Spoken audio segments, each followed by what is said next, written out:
For the first time in 80 years, the United States Navy has lost a warship in combat. A destroyer, an American destroyer, is on the floor of the Red Sea, and the nation that put it there is Iran. I want you to understand the full weight of that statement before we go any further, because this is not a regional incident, it is not an isolated provocation, and it is not something that gets managed with a diplomatic statement and a Security Council meeting. This is a strategic inflection point, the kind that reorders military doctrines, reshapes alliance relationships, and forces every government on Earth to recalibrate its assumptions about American power and American resolve. In the next several minutes, I'm going to walk you through exactly what happened, how it happened, what the operational and strategic implications are, and most importantly, what the next 72 hours mean for the trajectory of this conflict and for the broader global security architecture. Stay with me through all of it, because the decisions being made right now in Washington, in Tehran, in Riyadh, and in Beijing will determine whether this moment becomes a contained crisis or the opening phase of something considerably more dangerous. Let us begin with the attack itself, because the operational details are not background noise. They are the central story. What Iran executed in the Red Sea was not a lucky strike. It was not an opportunistic attack by a militia with access to a single capable weapon system. It was a coordinated, multi-domain military operation that demonstrated a level of planning, intelligence integration, and technical execution that the public assessment of Iranian military capability had not fully credited. The attack unfolded in deliberate sequence, each phase designed to degrade the destroyer's defensive capacity before the terminal strike was delivered. The first phase was electronic warfare, jamming designed to degrade the ship's radar picture and disrupt its communication architecture with adjacent naval assets. This is a sophisticated opening move. It does not destroy anything. It blinds, it isolates. It forces the crew to operate in a degraded information environment at the precise moment when full situational awareness is most critical. The second phase was drone saturation. Dozens of unmanned aerial systems were launched, not all of them armed. A significant portion were decoys designed to look like attacking threats, to trigger defensive responses, to exhaust the ship's close-in weapon systems, and deplete its interceptor inventory against targets that carried no warhead. This is a tactic that reflects a deep understanding of how American naval point defense systems work, their capacity constraints, their engagement sequencing, their finite interceptor loads. Whoever planned this attack understood those constraints in operational detail. And then came the terminal phase, an anti-ship missile, fast-moving, sea-skimming, approaching below the radar horizon with a time-to-impact window of approximately 15 seconds from the moment it became trackable. 15 seconds. In naval combat, that is not a decision window. That is barely enough time to confirm the threat classification before impact. The missile struck below the waterline on the port side, compromising hull integrity. A second missile followed within seconds, striking the superstructure. The fires that resulted were beyond the crew's capacity to control. The ship was lost. I want to address something that every serious defense analyst is focused on right now, and that is the question of intelligence. This attack did not happen because Iran got fortunate with timing and positioning.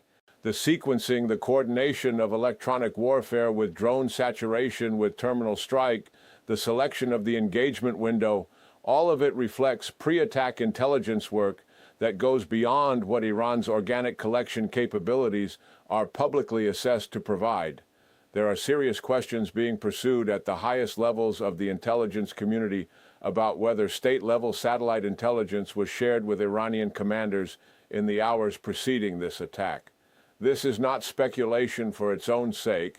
It is a line of inquiry that the operational pattern of the attack makes necessary, the precision of the engagement window, the accuracy of the targeting solution, the timing relative to the defensive posture of the carrier strike group in the broader theater. These details point toward an intelligence picture that was more complete than Iran typically operates with in open water naval targeting. Identifying who provided that picture, if indeed it was provided externally, is not simply a matter of accountability.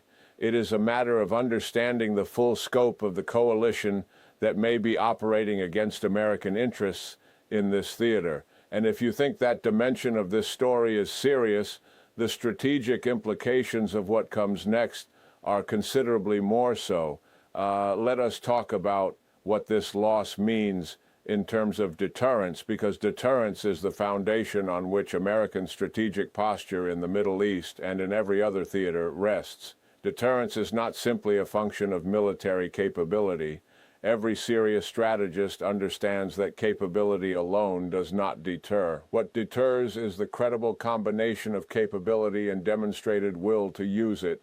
For the past several months, the operational pattern in the Red Sea has been one of sustained Iranian-aligned attacks on commercial shipping and American naval assets, met with American responses that were calibrated to be significant enough to demonstrate engagement, but constrained enough to avoid triggering escalation.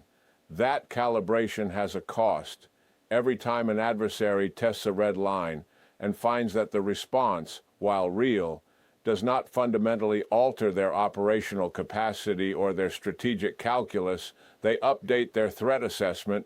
They conclude that the next increment of escalation is also survivable. They push further.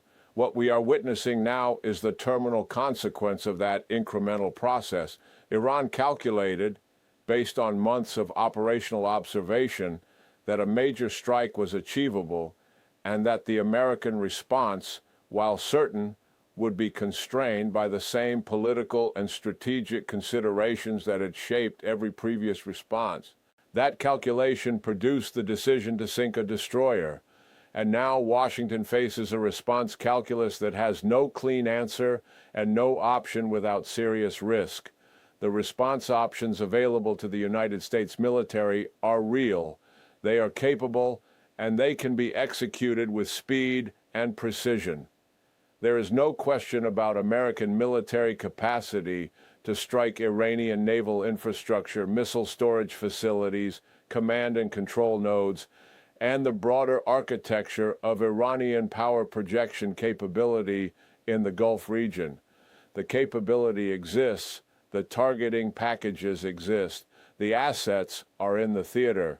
What is genuinely difficult, and what the next 72 hours will reveal, is whether the political will exists to execute a response at a scale sufficient to actually restore deterrence, as opposed to a response that is large enough to satisfy domestic political demands, but insufficient to change Iranian strategic behavior. This distinction matters enormously. A response that damages Iranian assets but does not fundamentally alter Iran's assessment of the cost-benefit calculation will not restore deterrence. It will simply establish a new baseline from which Iran will probe again. A response that is sufficiently severe to genuinely constrain Iranian capability and alter Iranian calculations carries its own risks, including the activation of Iran's network of regional proxies in Lebanon, Yemen, Iraq, and Syria, and the potential for a regional escalation dynamic that draws in actors and ignites theaters that American strategic planning would strongly prefer to keep separate. There is no option on the table that does not carry serious consequence. Stay with me, because the Strait of Hormuz dimension of this crisis is where the global economic stakes become impossible to overstate. 20% of the world's daily petroleum supply transits through the Strait of Hormuz. That figure is not abstract. It represents the energy supply chain for the industrial economies of Europe, the manufacturing base of Asia, and a significant portion of the logistics infrastructure that keeps global trade functioning at its current volume and velocity.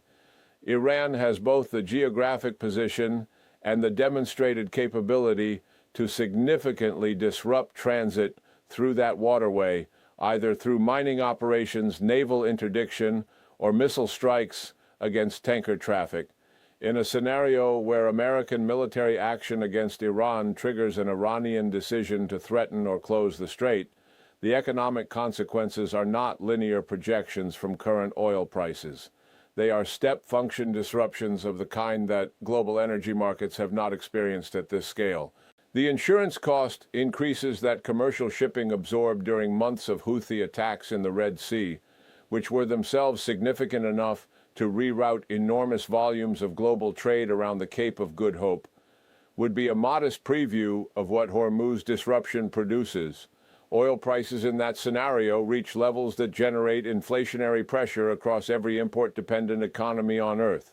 Supply chains that are already operating with reduced margin absorb shocks that produce cascading effects across sectors far removed from energy. And the political consequences in every democracy that is dependent on economic stability compound the strategic crisis in ways that constrain the options of every allied government simultaneously.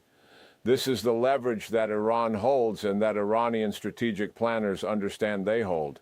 It is the reason that the response calculus in Washington is genuinely difficult, not because of any deficiency in American military capability, but because the strategic environment has been shaped over decades in ways that give a determined regional power real tools for imposing costs that extend far beyond the battlefield.